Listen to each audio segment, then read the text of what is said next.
Woi, Bang, apa? Beromen ke apa?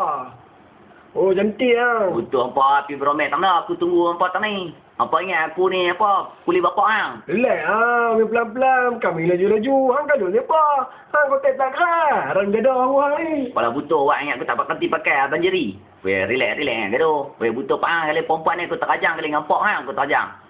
Ingat aku cecet tutup pak hang ah. Butuh betul hang ni. Agak muka lawa macam burik awak hang ah. Lancap dia. Awak hang dulu isap kotak aku. Bang, mana aku boleh isap kotak cakap baik sikit ah. Ni butuh. Betul lah ni. Hang relax ah. Betul lah mana tak baik. Mana cantik dengar kat aku. Hang kalau siapa? Orang jadah orang ni. Butuh hang. Hang jadah. Minta maaf lagi kali saya pergi keluar. Butuh hang.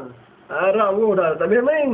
Weh, sabar tadi temi ramai-ramai. Apa dah ikut kali? Belah weh. Hang dengan perempuan ni nanti aku angkut pergi bagi isap kotak pak hang. Hang kalau sabar. Tak boleh. Hang jadah boleh ah. Kalau lagi aku. Aku suka aku macam mana pun. Galuh adik kedai. Aku dek punya. Aku buka kedai makan. Kedai kereta. Semua buka kedai. Nak minta dah. Kaki cantik. Haram jadah Aku tendang kaki sebelah lagi petah je. Butang. Haram jadah aku. Buka dah macam dia kereta. Kereta aku main sebelum bukan kena. Mulut dia bukan. Aku langgar dengan kereta. Orang tahu. Kata buang kata. Hang pundek betul lah. Hang dah muka tak betul. Rambut panjang macam cibai. Haram jadah.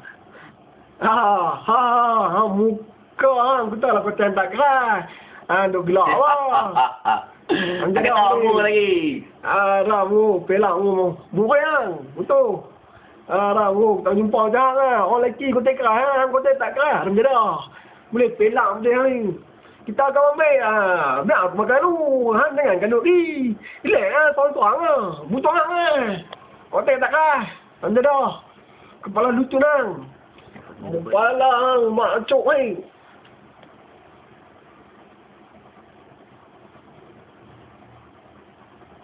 Apa aku belah lah weh.